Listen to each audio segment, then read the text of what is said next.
This is MuggleCast, your Harry Potter and Fantastic Beasts podcast covering everything about J.K. Rowling's magical world. Welcome to MuggleCast episode 289. I'm Andrew. I'm Eric. And I'm Micah. So, we have a lot to talk about this week, guys. Do we ever? I think we continue to get really lucky. We've just been too lucky over this past year. Every month there's been something big to talk about. So the big thing we're going to talk about today is J.K. Rowling's various history of magic in North America pieces. And later on in the show, we're going to talk about Cursed Child. The full cast got announced. And we're also going to take some questions from some of our patrons. And we also have an interview with the creator and director and writer, so basically the writer and director. The everything guy. Yeah, of Severus Snape and the Marauders, the new Harry Potter fan film. It's on YouTube, you can check it out, so definitely do that. But anyway, before we get to all of that, let's talk about the history of magic in North America. J.K. Rowling released 4 pieces on Pottermore, getting everybody kind of primed for Fantastic Beasts. This was something we were kind of hoping about leading up to the movie. I was hoping she would publish like a prequel that would show Newt coming over to America or something, but this is good too. So what were you guys' general impressions, though, of like the new information? Because like this has been a long time coming, hasn't it? I mean, from essentially completely ignoring the North American continent in the Harry Potter books to giving us these wordy 4 pieces, in 4 pieces reveals, it's exciting to have something all of a sudden, isn't it? Yeah, I think so. I think the fact, and you touched on it, that for the most part, with maybe the exception of the World Cup, we don't really get any sort of mention of wizarding in America. It's completely absent from the Potter series. So the fact that we have this opportunity to learn more about our history, both in the magical and non-magical sense, I think is cool. And I know some people are generally just averse to anything that doesn't fit into what we know from the 7 books as being canon. And I respect that. But I also think that this is a really great opportunity for her to be able to expand the world and to tell the stories, and there's so much that could be learned just simply from what is in these 4 pieces that have been put out. I mean, you could write stories just by themselves that kind of fall within each of these different categories. There's one specifically about wand makers in North America, and you could probably tell stories just about all 4 of those people. So I think it's great. It opens the door even more, and I'm glad that she is doing it. And Pottermore really hyped it up. They released it before they even started releasing these. They announced every day at 9 a.m. Eastern, you will get 1 new piece Tuesday through Friday. And I guess they lived up to expectations. There was some disappointment amongst a sector of the fans who just can't really get excited about new Pottermore content. We had a big discussion about this a few months ago. Selena mentioned this, and she ended up writing a piece about it on Hypeable because she was like, she really got passionate. It was a great piece too. I think it made a lot of great points, but it's coming from probably a completely different perspective than I would say a majority of our listeners. The gist of it was, though, that reading these online, it doesn't feel the same as consuming this new information printed in a book. That was one of the big factors. And I have to agree. I mean, it is a little weird to go on Pottermore and read all this because it's a very different experience than reading the Harry Potter books. One thing I'll say, though, is that these particular pieces that were released, I felt were much more adult in nature than what we have come to know from the Harry Potter series. It didn't have necessarily that fun, magical feeling to it, maybe with the exception when she gets into talking about the 4 wand makers in the very last piece. Everything was very much societal based, political based. There was a lot of conflict, and then that's something we can talk about. I felt like the depiction of what was going on here in American history was very controversial, actually. And that's a much different feeling and a much different position, even if you are sitting there holding a book, than what you are used to reading from her. I mean, there's certain political and social undertones that are in the Potter series. We've discussed them many times on the show. But I think the overall perspective was much more adult feeling. Not to say in any way that it's a children's series. Definitely not the case. But I just think that a lot of the themes that we saw here just had a completely different feel to them. Well, the trouble is she is doing sort of a history lesson. She's catching us up on sort of centuries of, the beginning of America for wizards. And so it's got to be, in a way, a little dull, or it has to include the sort of American history, meaning like the First World War, for instance. I mean, these are things that she sort of has to touch on. And in the Potter books, the only equivalent in the books in world is Professor Binns' History of Magic, which Harry either sleeps through entirely or like has terribly life-threatening issues happen to him that cause him to miss that class. Like, we're sort of spared the details. We know that there were goblin rebellions, which I bet you $1 million were violent. Just like some of the violence we're reading about here, but we don't have the luxury of being able to sort of shrug it off. But I actually, what I like about all of the information that we got through here is that it is a very obvious precursor to the kind of world that we will be getting in the movie. It's kind of going to be exciting. I think this is basically essential reading for the upcoming film. Let's get to the first piece, and we'll mention throughout these how they will potentially relate to Fantastic Beasts. So the first one discusses the magic between the 14th and 17th centuries when Native Americans ruled North America. Magic was very present amongst the Native Americans, according to J.K. Rowling, and the powers were largely respected by non-magical folk thanks to the medicinal powers and hunting skills it gave the magical people. Magical people in North America were aware of their brothers and sisters overseas and vice versa, meaning the ones over in Europe. All of them had similar communities. Certain families were clearly magical, and magic also appeared unexpectedly in families where there'd been no known witch or wizard.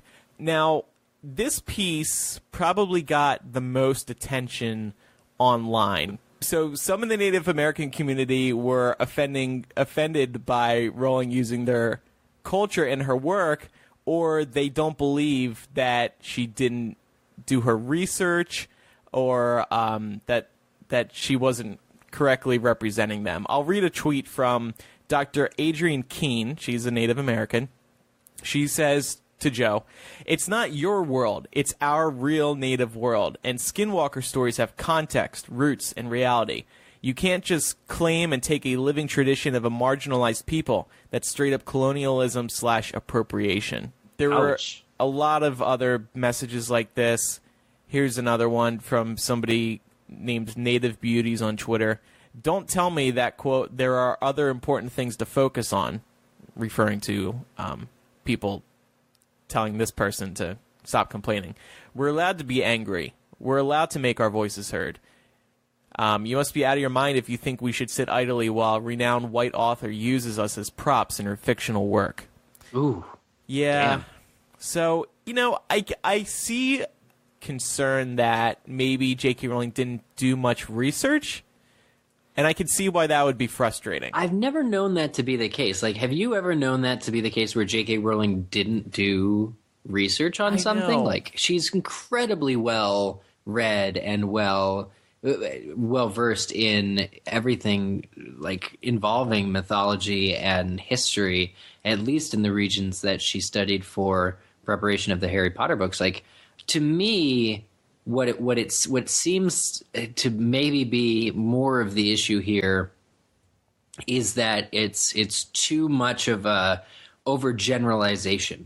that she's making in this post, that it seems, because it's only a couple, that first piece is only, I think, 5 paragraphs long. It's basically like her cherry picking which stories and traditions of a Native American people she wants to appropriate for her magical world, her side-by-side magical world in North America, without really getting substance in and basically doing respect to the traditions of these people as they actually are. So I can see that, but it's a summary. Like, this is an overarching summary, like lasting 300 years, and the only context we as Harry Potter fans or readers have for this kind of stuff is to compare it in the way that she does to, like, Animagi. Like, again, she's viewing this through the lens of people who already know about European wizards. So I think this piece suffers because it's again, a summary lasting 3,000 years or 300 years, but only 5 paragraphs. But also because she's limiting sort of the context. Yeah. Well, to me, when I'm reading through this, I think I can identify what's causing the most controversy, and that is it's being labeled as an evil witch or wizard that can transform into an animal at will, and the fact that she states that this has its basis in fact. And so when you're automatically taking this term and applying it to being evil and saying that it has its basis in fact, now again, I don't have the background, I don't have the history, I don't have the context, and as you both mentioned, J.K. Rowling is somebody who I would imagine, given all of the historical context that is within the Harry Potter series, does her research. And I just think that inevitably there are situations that occur now that people are offended by statements that are made. And there's no way to necessarily get around it, but I think in this situation, we need to remember that she is writing fiction. Now, she does say that it has its basis in fact, so I think that in and of itself can cause a bit of controversy. Just doing a little bit of searching online, it just says that a skinwalker is a person with the ability to turn into any animal they desire. Others say it's a witch. And now, there's no saying that a witch necessarily has to be evil. So that may be, at least from what I'm looking at here, where she got into a bit of hot water, went on a little bit of a slippery slope. Now, there may be some other things in here that people are taking issue with. But again, I look at it from the situation that this is fiction. This is a fictional world. And she is creating characters. She's creating creatures, some with historical context. And it may not always be 100% accurate, but I don't believe it's in any way meant to be offensive. No, of course, J.K. Rowling's not trying to offend anybody. There was this one interesting thing that one of our patrons, Stephanie, pointed out in the comments of a post we made on Patreon. She says, I think J.K. Rowling always had the Native American card in her hand. In the Harry Potter series, Kendra Dumbledore is shown as to look like a Native American. If Kendra is in fact a Native American, did she attend Ilvermorny, and how did she end up in England? And I looked into this, and Stephanie's right. Harry looks at a photo at one point and specifically describes Kendra as looking Native American. So I wonder. We know very well that J.K. Rowling is very good at planting early seeds and having them pay off later. So. Book 7's not really that early, but no, it's the last book. But she could have written that in then, thinking that later she would one day discuss wizards in North America, right? No, and that's a direct, that's exactly in the book. Like, that's the way she's described, as you pointed out. So I think that's definitely a very compelling idea. Yeah. Right. So that's that section. Anything else to say on that?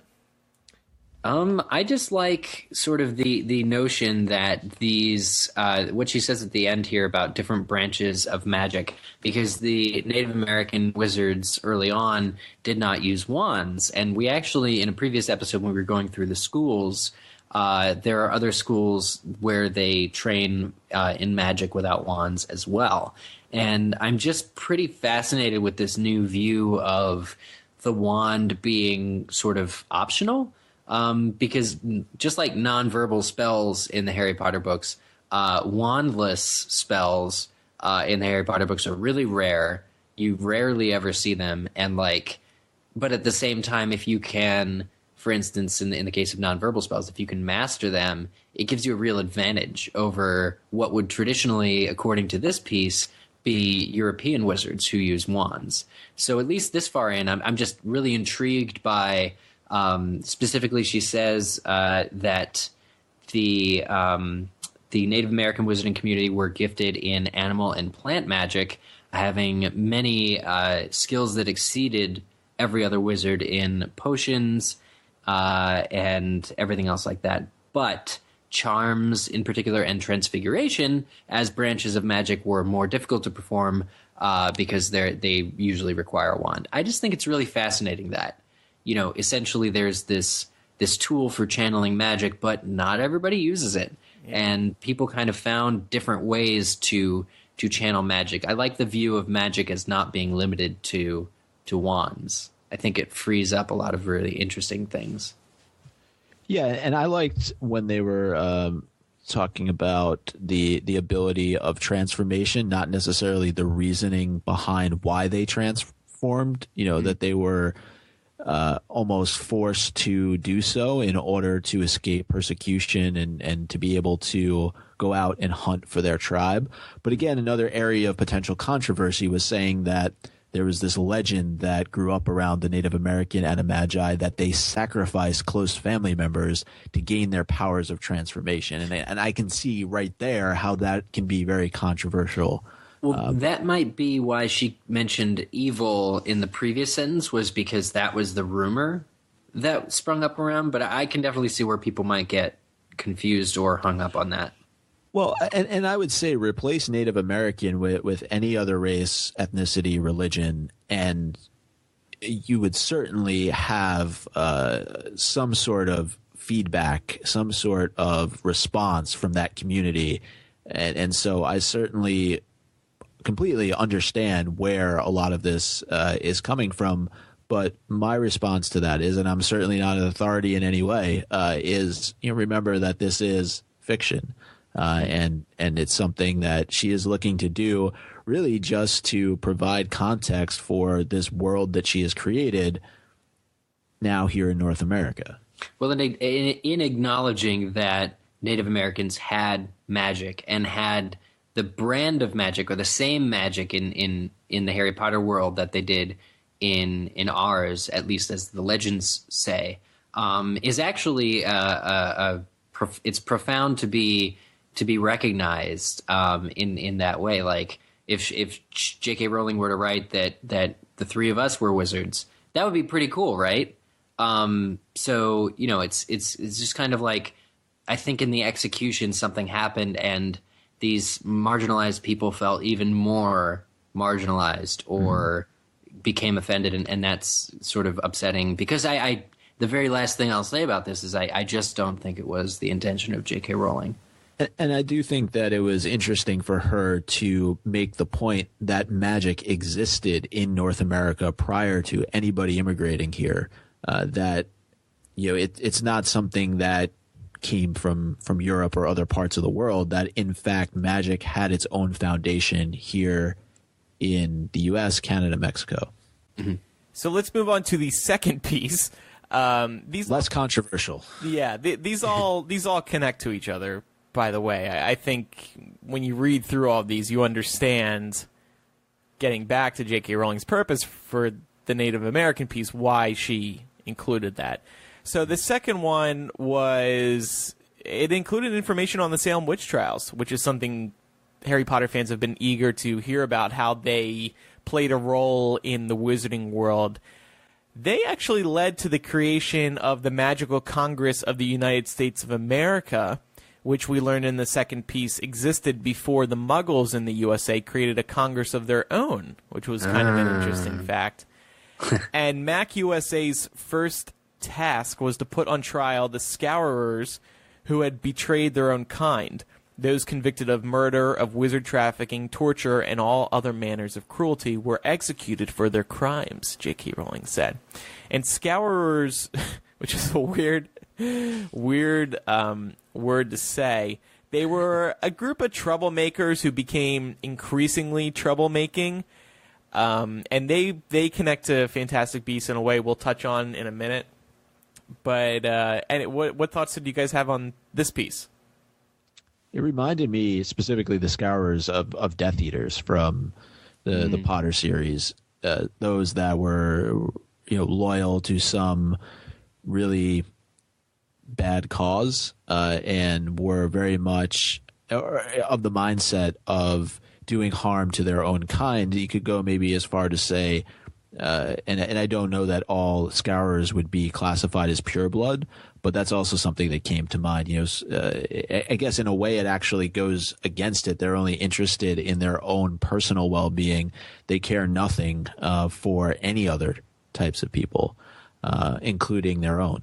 Yeah, so I didn't have too much to say about this piece. My bit on it is kind of it's very interesting that she would choose to have the Mac USA, or actually she corrects everybody she gives everybody a phonetic pronunciation here and says it's commonly pronounced as Makuza. So I guess we have to call it Mac USA. Makuza. I read that and I was like, what? Makuza. That sounds so dumb. It's like No-Maj level dumb. Yeah, it is No-Maj level dumb. I would agree with you on that. So does that mean we're going to be hearing it as Makuza in the movie? Yes, that's exactly what it means. This is why we have to look. Makuza. We have several months before these movies comes out to become not only acquainted, but satisfied. Genuinely, we have to turn our attitude, turn our frowns upside down, and start to love hearing it be pronounced Makuza. It reminds me of like a koozie, like a beer koozie. You put your beer in one of those so your hand doesn't get cold. I'm not fond of Mac USA either, but me neither. Right? My whole thing is it sounds like an ATM machine. I'm never going to stop saying that. But the idea that the Wizarding Congress predates the USA Congress, I'm actually not okay with that. I'm not particularly offended, but I'm not okay with it because the entire human idea of freedom, of individual freedom, that doesn't stem from a king or a monarch who has godlike powers or is viewed to have God's ear. I find it offensive, and I think it really shortchanges the amazing work that got involved in the formation of the United States of America, and the very idea of individual liberties as laid down in the U.S. Constitution was entirely new at the time, or at least in a majority. In a large way was these were brand new ideas, and the idea of a Wizarding Congress set 100 years before is I don't know what the point is.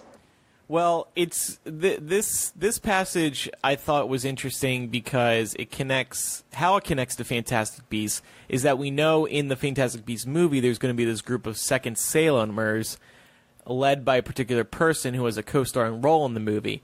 So we will probably be hearing about the Salem witch trials and how they led to Makuza in the movie. Well, look, it's as good a reason as any to form a government if you need to enforce don't kill people rules, Yeah. Micah?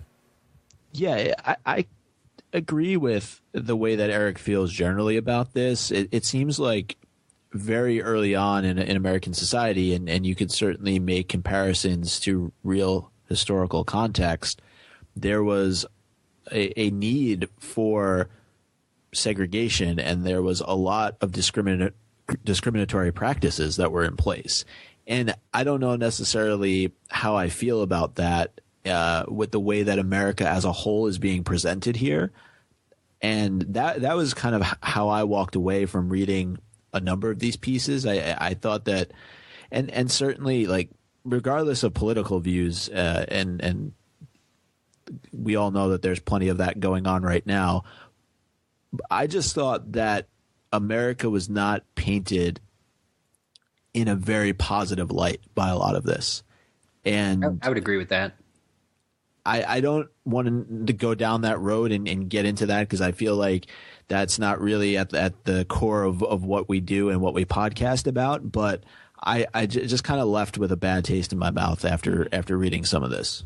Interesting. See, well, now you know how the Native American community feels. Well, I will say that I kind of agree with Micah was saying there about generally, too, that America is not portrayed in a good way. Like, she explains it, which is interesting, but she has it, and I think this is in a later piece, like, there are just fewer wizards in America, and it's because of what happened in Salem.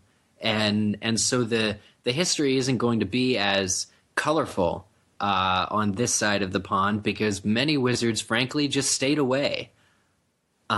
Despite knowing about this continent, hundreds of years earlier, or, sort of the discovery of America, of course, happened in the 1400s, but, wizards kind of could have done more with it in that time, because this is going back to the first piece. But, their magical ways of transportation made it a lot easier for them to not only discover America, but travel to it. Right. And it goes back to what I was saying earlier on in the episode, where a lot of this doesn't feel Potter-like until you get to the very last story that she puts out there. And there's actually a piece in here that reminded me a little bit of the style of writing that you would get from J.K. Rowling in the Potter series, when she says, "There were no established wand makers in Ilvermorny's school of witchcraft and wizardry, which would one day rank amongst the greatest magical establishments in the world, was at the time no more than a rough shack containing 2 teachers and 2 students." And, like, to me, that's J.K. Rowling's writing. That's the closest to. I think you're right. Yeah. I read that and I'm like, I want the origin story. I want which 2 teachers, which 2 students were they? Maybe we'll hear it in the next piece. Yeah. So, and whenever she introduces Ilvermorny. So the next piece, J.K. Rowling discussed North America's Rappaport's Law, which this I thought was some of the most interesting stuff. Segregated no-mages and wizards. Yeah, so, again, here we go. So what happened was there was a serious breach in the International Statute of Secrecy. We all heard about that back in the Harry Potter books with keeping the Wizarding World a secret from the Muggles. There was a serious breach of that.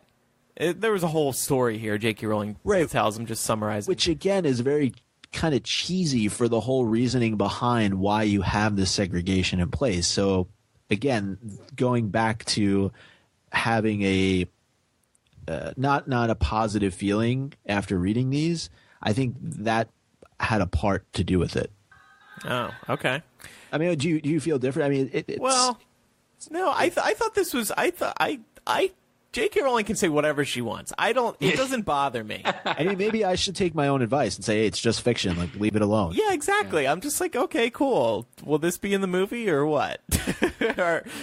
So they decided to segregate wizards and muggles under Rappaport's Law. And we also learned, I don't know if it was in this piece or in the next one, that Rappaport's Law is still in place when the Fantastic Beasts movie begins. So I think that's going to be really interesting to see on screen.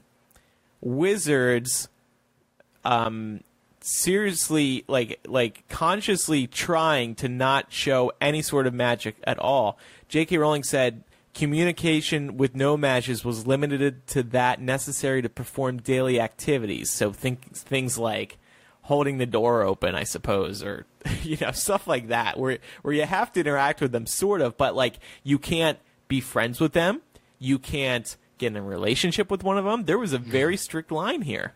With Rappaport's Law, like I said, it's going to be coming into play in the movie. We know in the movie Newt's suitcase is going to be open just a smidge, and then these beasts are going to be getting out and causing havoc in New York, and so Makuza is going to be blowing a gasket over all this stuff, over Newt's leak, right? And I think that over the next two movies, I think the overarching theme here is about getting rid of that segregation.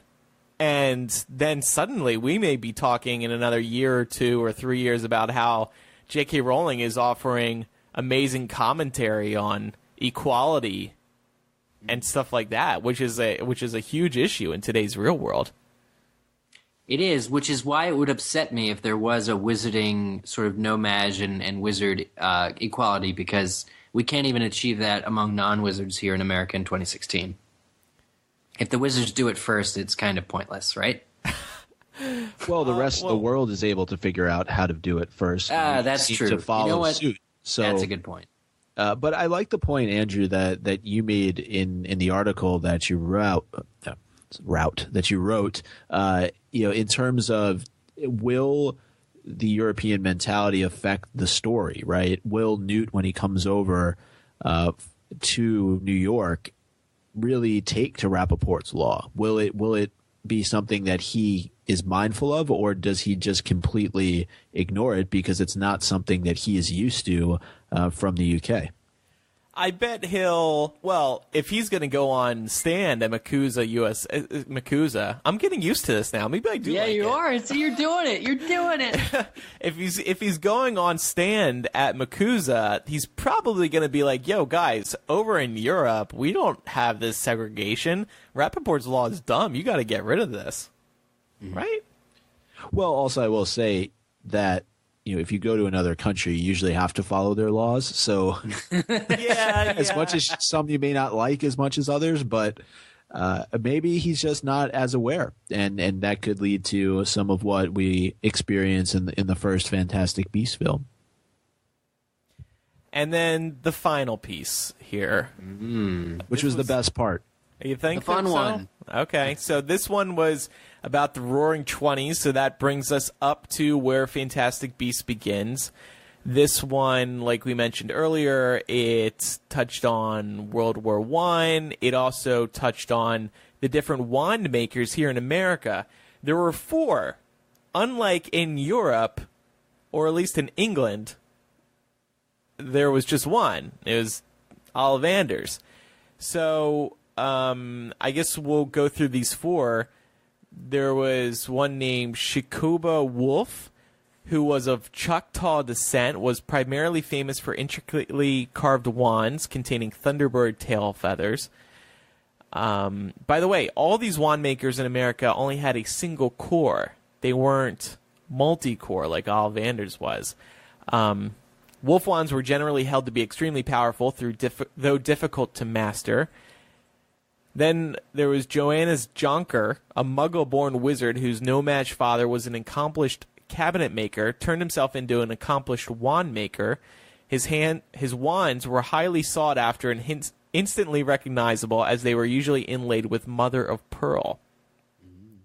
Then there was Thiago Quintana. He caused ripples through the magical world when his sleek and usually lengthy wands began entering the market, each encasing a single translucent spine from the back of the White River Monsters of Arkansas and producing spells of force and elegance.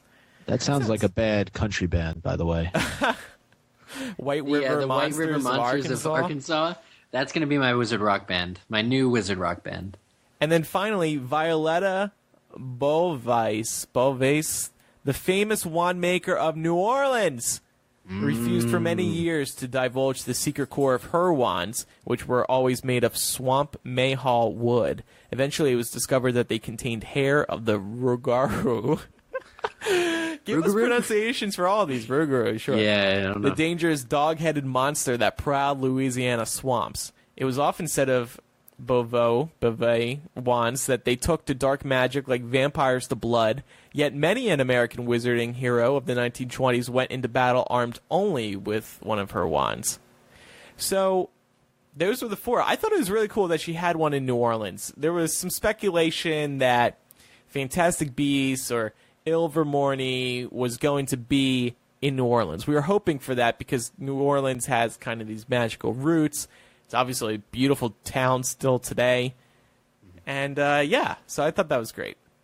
Yeah, I'd agree with that. I thought this was the most Potter-like, as mentioned earlier, of all the different pieces that we read. What I liked about it in particular was that she drew upon creatures in each of these descriptions of wand makers that actually have basis in American folklore.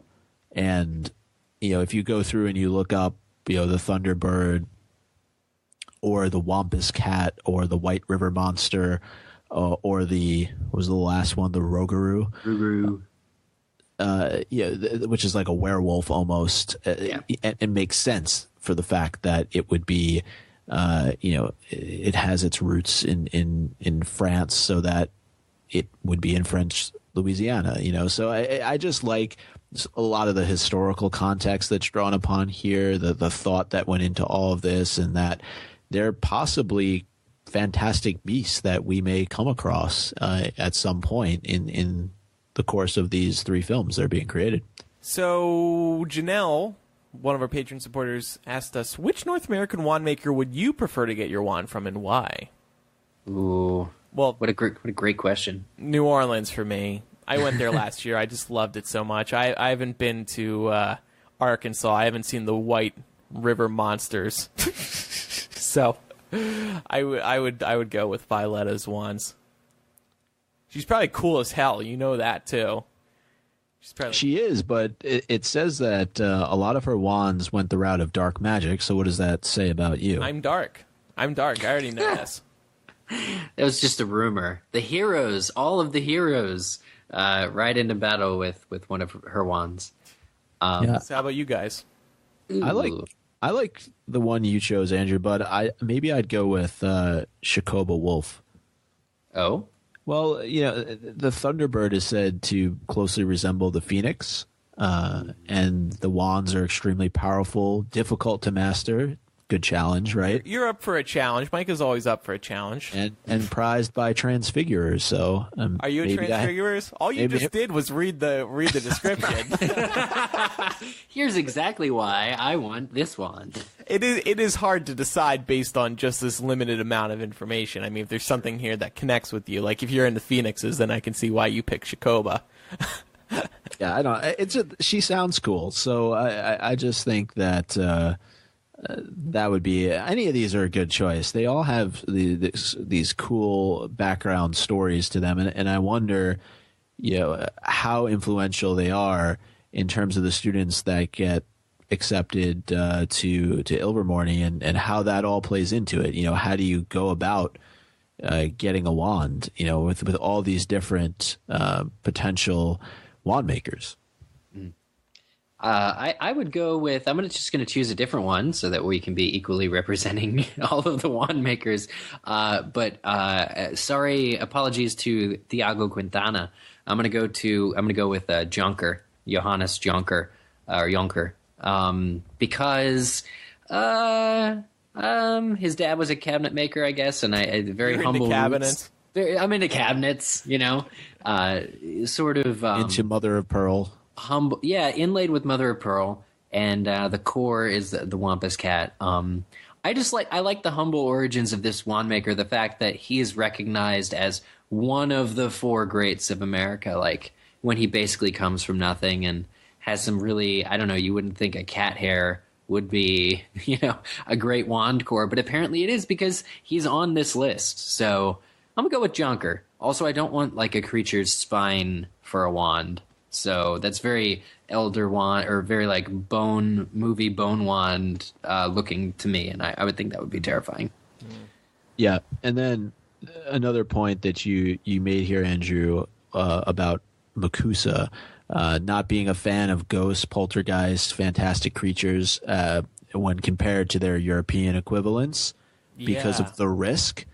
Again, that was something that when I was reading, I said, well, gee, America, what's your deal? Like, so I don't want to get into it again, but that was something that when I was going through and I was reading all these different stories, it added to my list of things where I didn't think that we were particularly depicted as being that great. Yeah, I think you're right. And again, that is going to play into the Fantastic Beasts movie. Makuza is against ghosts, poltergeists, and fantastic creatures. I mean, J.K. Rowling says it right there, fantastic creatures. So it's like, so I think there are a lot of big hints in this about what is coming in the movie. Whether anyone cares, I just hope J.K. Rowling doesn't reveal too much, because I feel like we already have a good sense of what's going on in this movie. We're intolerant. Yeah, that's the thing that, and you know, again, I just think that the fact that we are so adverse to wanting to try and coexist between these two communities, we certainly have historical representations of that. Do not get me wrong, but I think that it's at so much the forefront of her telling the story about North American magical communities. It just doesn't sit very well with me, and that's just my perspective. One thing we did not get in these various history lessons was any info on Ilvermorny. There were a couple of mentions. I was expecting that since they were hyping this up, like I said, there was an announcement the day beforehand that said expect a new feature every day at this time. I was expecting Ilvermorny to come up, a big unveiling, because a lot of people, everybody in America, is really excited to hear about this school finally. So, well, are we still now that we know that it's probably not going to have any ghosts in it? And yeah, it doesn't sound very cool, does it? No, does not sound creatures. Very cool. No, sounds boring. I'm sure J.K. Rowling will have some interesting information to share. You're right, though, Andrew. It was pretty ballsy to have a 4-day, group of segments on magic in North America that barely rates a passing mention for Ilvermorny, the school, which she just says is like, how does she describe it? One of the like later renowned as one of the top schools. Yeah. So it's like, well, how did they get there? I'm kind of interested. But it's coming later. We have a couple more questions here from our patrons. Devin says, when it comes to the history of magic in North America, are you guys happy with the actual writing of the stories? To me, it doesn't even feel like J.K. Rowling wrote it at all, but more like she told someone what happened and they wrote a summary of it. I think this is why I'm having a hard time connecting to the stories in general, even though I was so excited to learn about the history. So we touched on this, but I think, yeah, it's very similar to some of the things that I was talking about a little bit earlier on, and I do have some similar feelings to what Devon's saying here. Yeah. And then Sophia said, do you think Jo has set up Mary Lou as a descendant of a Scourer family? Scourers pass down a hatred of magic to future generations, and she's a muggle, no magic if you will, that heads up the Second Salemers, an extremist anti-wizard group. So it would make a lot of sense if that were her backstory. Sophia is referring to the Mary Lou character in Fantastic Beasts. And right. Yeah, I completely agree. I think Mary Lou is going to have a connection to the Scourers. Since she's a part of the Second Salemers group, I think it makes perfect sense. I also like the name the Second Salemers. I think that's a good name for the new Salem Witch Trials people. Yeah, that is. It's got a. Although if you abbreviate it, the SS, it's not fun at all. Okay. Yes. So that's it. That's the history lessons from J.K. Rowling. It was a good week. It was exciting to read these and write about these. I think Pottermore has hit its stride. I think it's finally figured out its purpose. This stuff is a lot better than some of the other stuff we were reading because it's brand new, I guess, compared to some of the stuff J.K. Rowling was releasing when the new chapters would come out on Pottermore.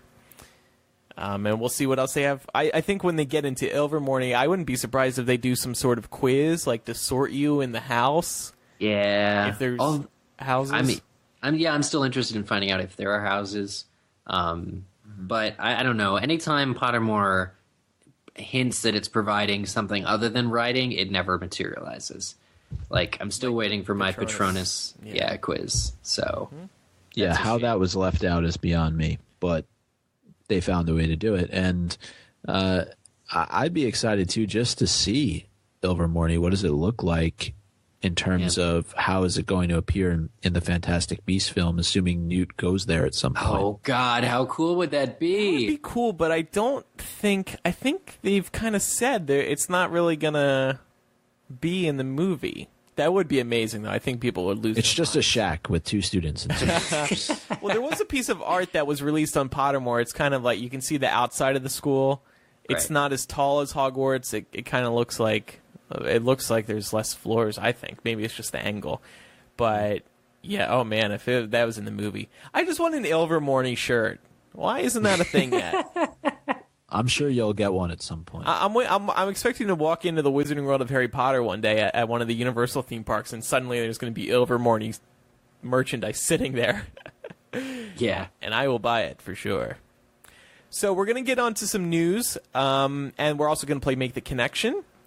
But first, we just want to offer everybody a quick Patreon update. We're getting close to our first milestone, which will bump our release schedule up to 2 episodes a month.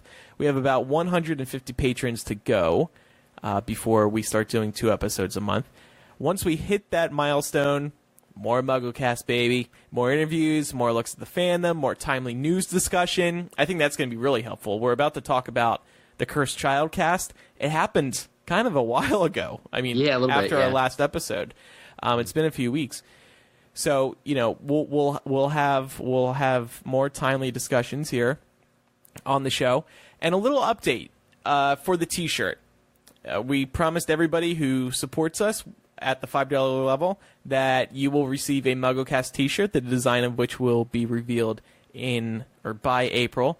You must sign up by the end of July 2016 to receive a T-shirt. And the reason we're setting a deadline is so that we can make sure we get the shirt order right and to make sure that we can get all the shirts out by the end of the year. So if you want to get a T-shirt, please sign up by July 2016. However, no matter when you sign up, you will be receiving signed album art. So everybody who's pledged $5 more already, we've finished signing over 700 pieces of album art. We'll sign more if we get more people signed up above 700. So I'll kind of just add to what Andrew's saying. The how our Patreon is set up currently is that there are 687 spaces, which is the vault number. It's Harry's Vault on Gringotts. 687 spaces for our $5 patrons. And if that gets filled, we will have met all of our milestones. We'll be doing weekly MuggleCasts. Everybody will get album art, T-shirt, and it'll really just be a great place for the show to be in. We're already halfway to that goal already in the first 2 months, which is extremely exciting and wonderful, and really want to thank everybody who's already signed up. But we also want to stress just how cool the album arts and T-shirt will be as an effort to say, come join us and help support MuggleCast on Patreon. I mean, we're bringing back the designer of our recent live appearances. In fact, I was just thinking this the other day. The last live MuggleCast, correct me if I'm wrong, was Leaky in Chicago 2012. That sounds about right. I mean, that was 4 years ago. And we'd love to do more live events, and we'd love to do more MuggleCast too. I mean, this is the way that it's gonna happen. So if you've considered joining us before, if you considered supporting the show, this is the way to do it. You will get really cool stuff. And this is just the beginning of the really cool stuff that you'll be getting. But due to logistical reasons, it's better for you if you sign up now versus later. We release multiple pieces of content every week, and it's not just chapter readings. It can be any random thing like text message conversations that we think are funny, videos that we take with each other and otherwise. It's web vlogs, everything we had on Picklepack. There's even some talk of Picklepack shirts, but I won't even tease that because it's just for one person who sadly still didn't get theirs.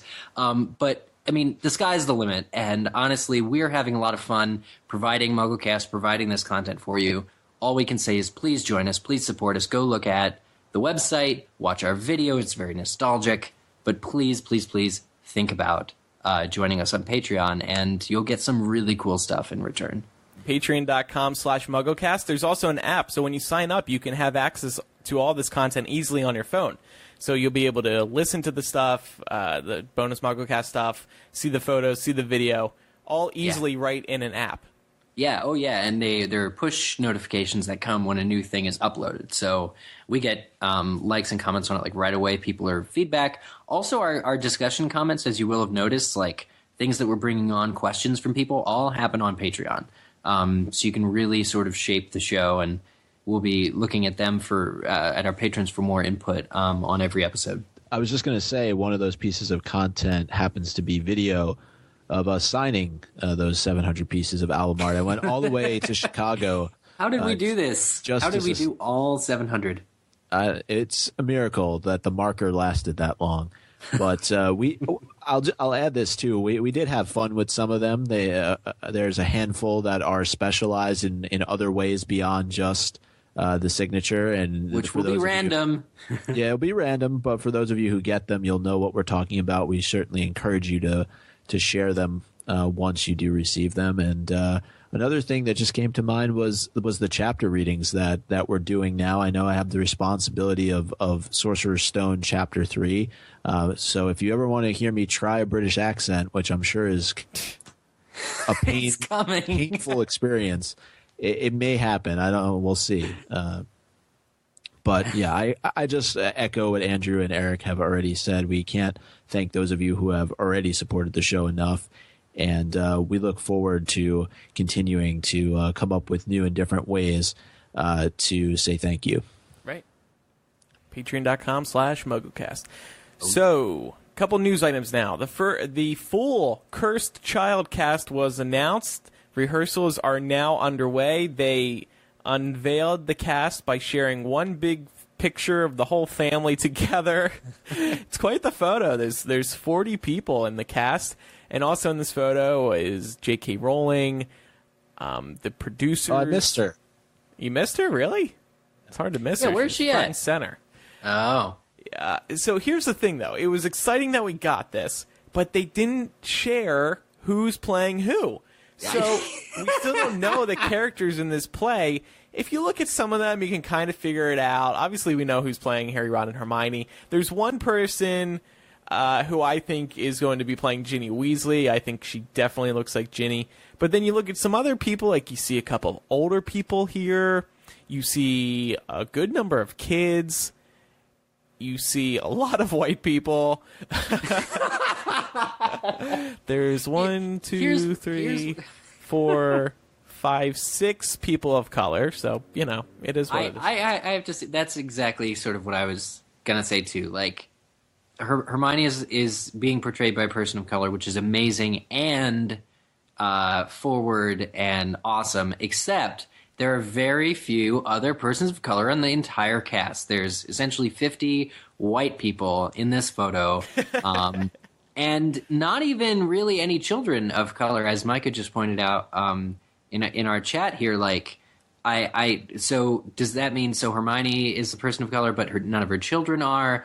Like, what's going on here? Like, for all of the multinational edge I thought this play was going to have, this more realistic representation of the real world today, it wouldn't seem to extend beyond the lead role of Hermione.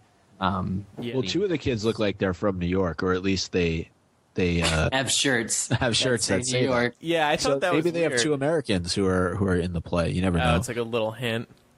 I don't know. So Pottermore is promising that they're going to unveil a couple of these soon, a couple of the characters soon. I don't know.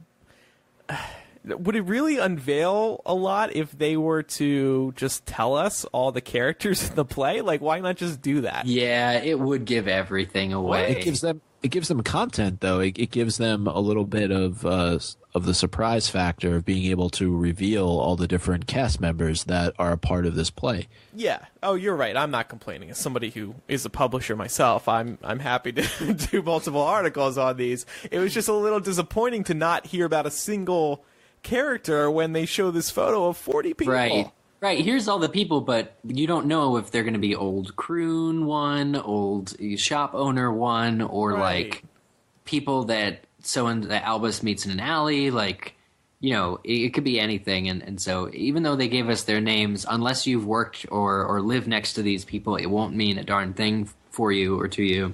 Mm-hmm. The character descriptions and character names are totally what's going to really unlock the secrets. And by the way, a 40-plus member cast is very big for a stage play. So it'll be interesting to see just how immense this story is. Remember, it's over 2 separate shows. You have to go to 2 shows to see the full story. So I'm looking forward to seeing who's playing Paul Snape. Paul Snape. What did you say? Paul Snape? I don't get it. I'm just making that up. Okay. There better be a J.K. Rowling. If there isn't already a Paul Snape character, please write that in for Micah. Other Cursed Child news. I reached out to Barnes & Noble and a couple other booksellers on behalf of Hypable to ask them, hey, you guys planning on doing midnight release parties? Because we really want them. And they said yes. Barnes & Noble wasn't ready to announce anything, but they did give me a little statement. They said that they have major plans for Harry Potter this year, and we're working closely with the publisher. They said to stay tuned. Another big chain, Books A Million, the second largest books chain, they told somebody on Twitter that they're putting together their plans and will announce them once they're ready. So it looks like we really are going to get a full-blown series of midnight. It was a weird way to phrase it, but we're going to get a lot of midnight release parties for Harry Potter and the Cursed Child. Gosh, which one to go to, right, guys? I have a Books A Million right down the street from a Barnes & Noble. Honestly, I don't see Books A Millions ever, so I'm probably going to be at a Barnes & Noble. One other news story. This just happened the other day. I thought the timing was really interesting. A bill has just entered the United States House of Representatives that, if passed, will designate magic as a national treasure. Oh. And the bill, here's what it hopes to recognize. It's a long bill, well, kind of long, too long to read right now, but it says, whereas magic is an art form with a unique power and potential to impact the lives of all people, whereas magic enables people to experience the impossible, whereas magic is used to inspire and bring wonder and happiness to others, whereas magic is timeless in appeal and requires only the capacity to dream, whereas magic transcends any barrier of race, religion, language, or culture, and all these other things that start with whereas. So I just thought this was funny that this would enter the real United States House of Representatives a week after J.K. Rowling's History of Magic in North America. Yeah. Yeah. But it was kind of surreal to see this, like that if it's passed. I've spoken to my friend Elisa, who I do a Millennial podcast with. She said, yeah, this is probably going to pass because they like to do informal stuff like this. So, and nothing else, apparently. Right. This is cool. I like the idea of magic as therapy for children, which is one of the things that gets mentioned here.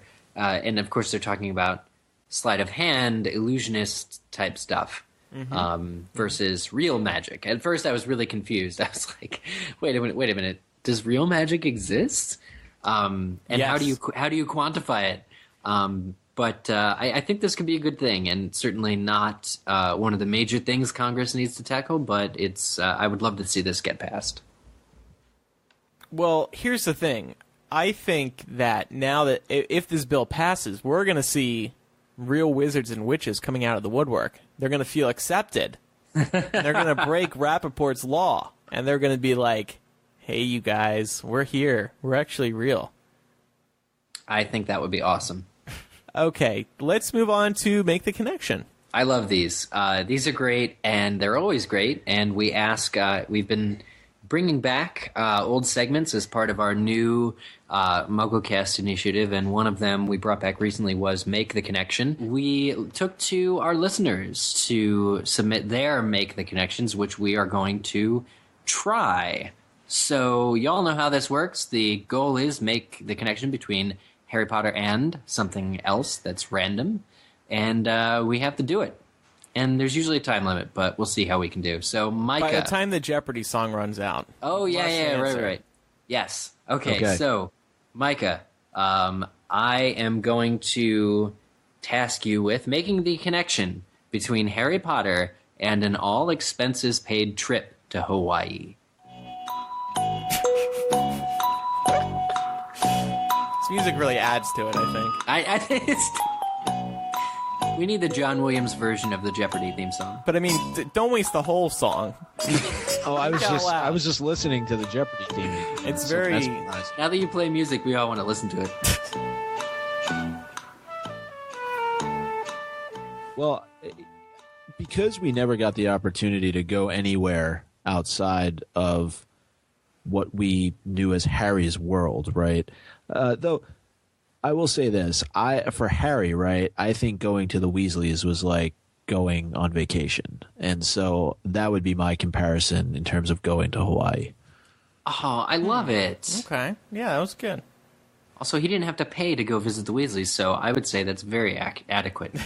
Okay, Andrew, are you ready? Yeah, I'm ready. All right.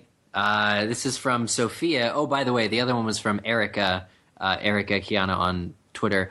This is from Sophia on Twitter, @Tubbyhead, who says, make the connection between Harry Potter and waking up 15 minutes before your alarm clock goes off. Before my alarm goes off. Waking up before specifically 15 minutes. Well, when you wake up before your alarm goes off, you feel like, oh man, I'm awake. I'm not going to feel like crap when my alarm goes off. So this would be like when when Harry doesn't have a detention with Umbridge. You're kind of released from this pain that is coming up, whether it's on your hands or mental pain of getting out of bed in the morning.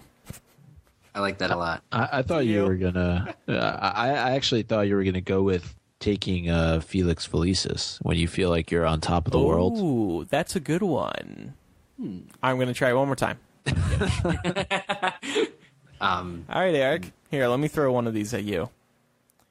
Make the connection between Harry Potter and the Pope on a unicorn in an Arctic tundra. This is from Lauren. Oh, gosh. The Pope on a unicorn in an Arctic tundra. Something you will probably never, ever see in real life. Ever. Although this Pope is pretty cool. People call him the cool Pope, so... You're the cool Pope. If there's a unicorn, if it's finally discovered, maybe he would want to meet it. You know what? I got it. Go ahead. Okay, so at Hogwarts, there's obviously the Hall of Portraits, and these portraits can travel between each other, the characters in the portraits, etc. So I guarantee at least one of the Catholic popes was probably a wizard and would have a portrait at Hogwarts within the last 1,000 years. And there's definitely a unicorn. I know there's at least a unicorn, what do they call that? A tapestry, based on the movies version. But so my theory is that you could actually put the Pope on a unicorn against a backdrop of the Arctic tundra at Hogwarts using the portraits. Okay. Sorry if that was a cop-out. If anyone feels that was a cop-out. No, that's more than I could have done. So. Given the circumstances, I think you did good.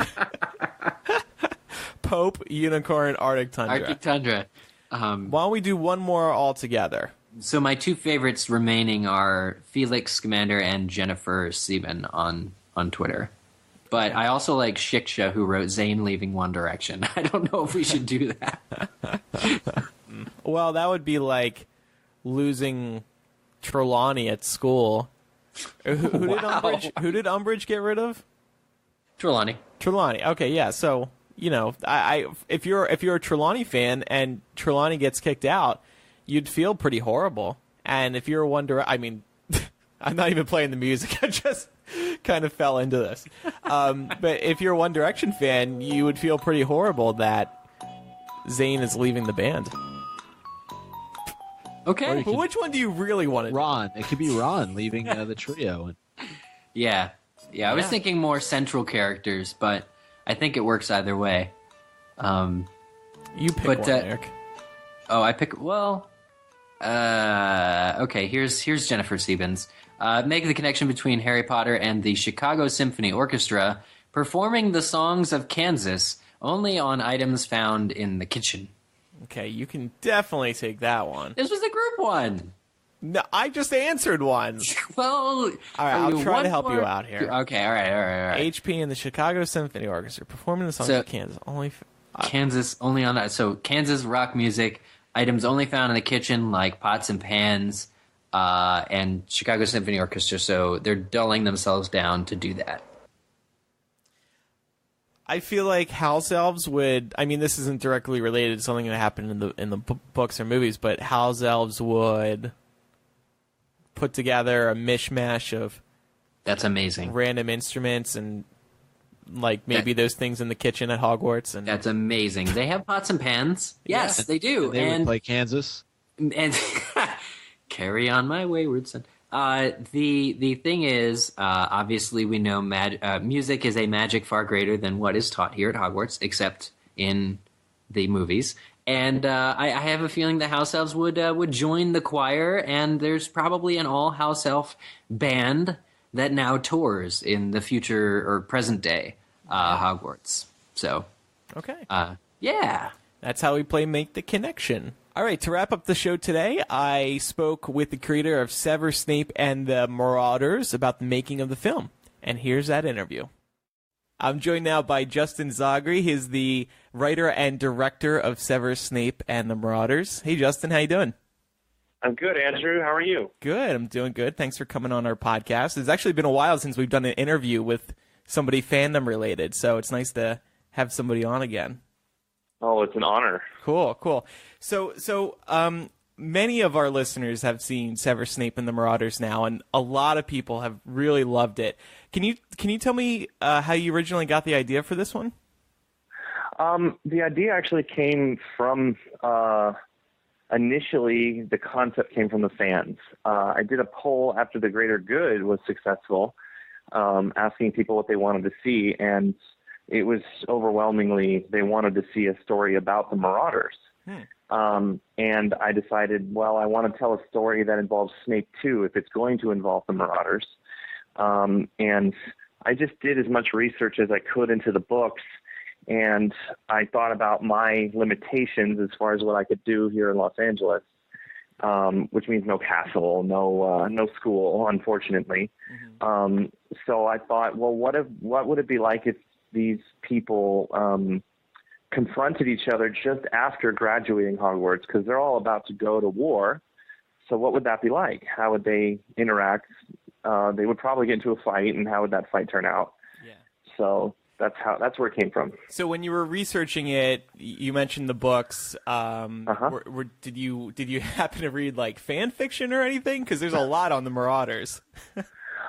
I did not read fan fiction because that are the fans' interpretations of the characters, and they vary wildly. Yeah. People see James Potter with square glasses. People see Remus Lupin and Sirius Black in a relationship, which I think is really cool and interesting, but it's just not in the books. So right. You want to stay royal, yeah. Right, and a lot of people have their own opinions on what they think of Snape, as well as James. So again, I was like, this is not what I should be looking at, because I should just tell the best story I possibly can from the books themselves, and then it's up to the fans to decide whether or not they liked it. And the reactions have been very, very positive, but there have been some negative because they see James Potter and other characters in a different light than I do, which is perfectly fair. Yeah. And I mean, you can never please anybody too, especially when it comes to you can never please everybody too. I mean, when you're working with such fragile material. So yeah, you mentioned the listener or the viewers. Was there what kind of pressure like on release eve were you feeling? I mean, the pressure was coming from finishing the film. Yeah. Once I was done, I was very relieved, and I throughout the creative process was wondering like, how are the fans going to react? But all I could say is like, look, I just want to make the best film I can, tell a story that has a really prevalent theme that has a premise to it, that has something to say. It's not just the adventures of the Marauders or the adventures of Snape. Like, let's see what we can tell the audience. And from there, it was just get the film made, shoot the film, which was a very difficult task due to weather and technical issues, and then spend the next year getting visual effects and sound and music done, which is also a daunting, long, and slow process, but ultimately very, very rewarding. There were some really cool action sequences in this. Were you looking to the Harry Potter movies to find inspiration for the wand work and how the spells looked? Yeah, definitely. I was looking for inspiration from the movies, and I was also looking at how they chose to visually display their magic, and I wanted to put my own spin on it, at least a little bit. Like, I wanted the shields to really pop.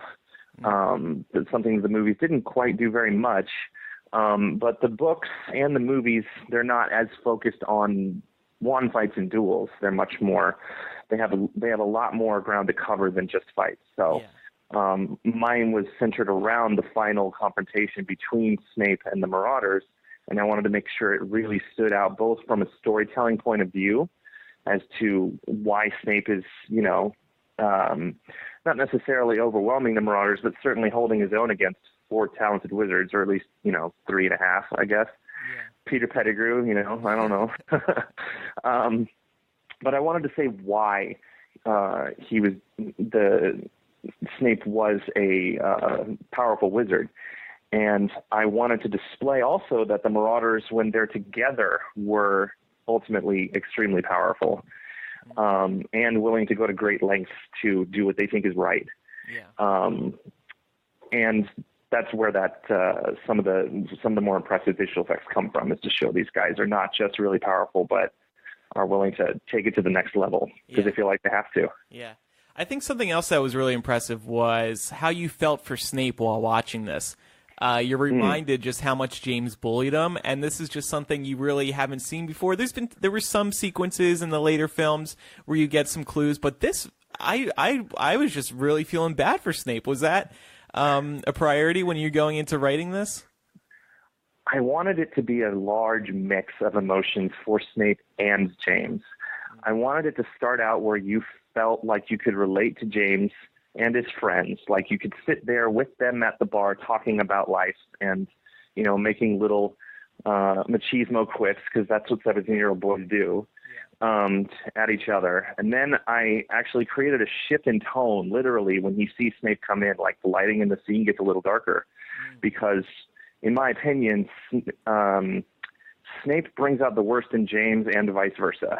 And the story was really about how Snape and James are maturing as people, especially James. It's kind of funny. People are like, some people say, you got James wrong. And I'm like, no, I don't agree with you. They're like, he matured by his 7th year. And I'm like, yeah, he did in some ways. But when it came to Snape, he still was immature. And there are facts in the book to back that up. But he did mature into a noble man. So this movie is about how he matured and why he matured. So we start out with liking James, then we start out with not liking James and feeling bad for Snape. But then when Snape ultimately wins the duel through sheer emotion, that big explosion was actually inspired by a passage in the Deathly Hallows where Voldemort explodes out of anger when he's taking on 3 wizards himself. But after that moment, Snape starts getting really horrible, and I wanted that to justify how horrible Snape can be.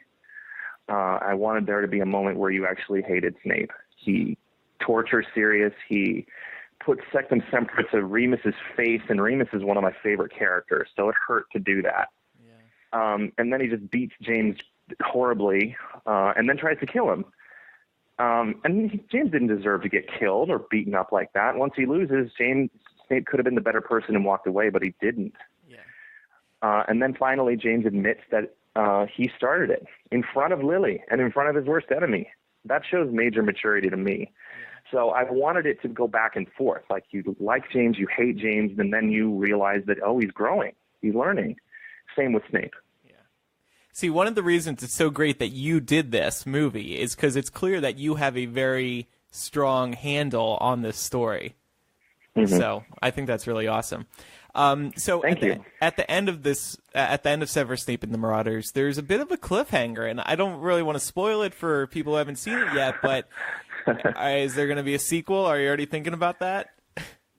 Well, Warner Brothers very early on asked us to stop raising money for this film. As soon as we successfully funded our first Kickstarter, we did note that we were going to do another Kickstarter to pay for post-production visual effects.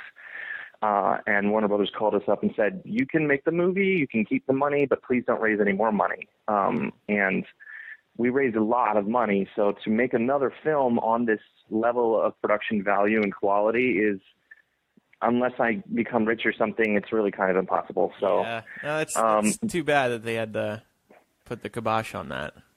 Yeah, I mean, it's within their right, and we're eternally grateful that they let us still make the film. Right. Other companies have shut down fan films and taken their money back. Yeah. So we're very grateful they did that. Having said that, we do have ideas in mind for how to continue the story, and we are not making guarantees that we're going to go through with it, but we're trying to find out ways to execute that in ways that are very low budget, or no budget really, but have a sense of quality behind it that still works. So kind of considering a radio drama to continue the story. Oh, interesting. That would be very cool. Yeah, that way we can keep the actors, at least their voices. We can introduce a lot more actors, and we can get really imaginative without having to pay for it. Right, yeah. So you're considering more in the world of Harry Potter. And just kind of like a question unrelated to the to making one of these movies. What story do you think J.K. Rowling should tell next from the Wizarding World? Well, she's already doing Wizarding World in North America in the 20s, which I think is really interesting. The Roaring 20s was very interesting time period in America. It was just before the Great Depression, so I'm interested to see how she incorporates American history into that and see if she does it accurately or not, or if it's from a British point of view. Yeah. And also she's doing The Cursed Child, which I think is great. I really, honestly, I am a Gryffindor, but I hope Albus Severus is a Slytherin, and he changes the House of Slytherin's reputation for the better. Yeah, I think this is a really good opportunity for her to do that, improve the image of Slytherin. I agree, because all 7 books were from Harry's point of view, and his experience with Slytherin has been very negative. But I can't believe that every single Slytherin was just a bad wizard. So that's what I'm interested in getting to know. Yeah. Cool. Well, the movie again is called Severus Snape and the Marauders. What is the website for it? It is SnapeMaraudersFilm.com, and if you just search on YouTube Snape Marauders or Severus Snape and the Marauders, you'll find the video. Cool. Hope everybody enjoys it. And Justin, thanks for joining us. Thank you very much, Andrew. All right. And that concludes today's episode of MuggleCast. Over on our Patreon, we are going to be releasing more MuggleCast, bonus MuggleCast. We're going to be talking about the butterscotch latte hype at Starbucks. People have been comparing this drink to butterbeer. I tried it myself, and I was disappointed. So we're going to talk about my disappointment. We're also going to talk about the Harry Potter film score going on tour across America, which is super cool. And we have some more questions from our patrons about the illustrated edition. Sarah wants to know what scenes in the remaining books we're most looking forward to seeing. Kimberly has a question about the audience for The Cursed Child, the book version, because she's a children's librarian. So we're going to talk about that, if we think this will be appropriate for children. And a couple other questions. So thanks, everybody, for listening here. Again, we have our Patreon now. We really would appreciate your support. We're getting close to doing 2 episodes a month. Patreon.com/MuggleCast. You can sign up today and have instant access to a lot of content. I'm Andrew. I'm Eric. And I'm Micah. See everybody next time for episode 290. Goodbye. Goodbye. Bye.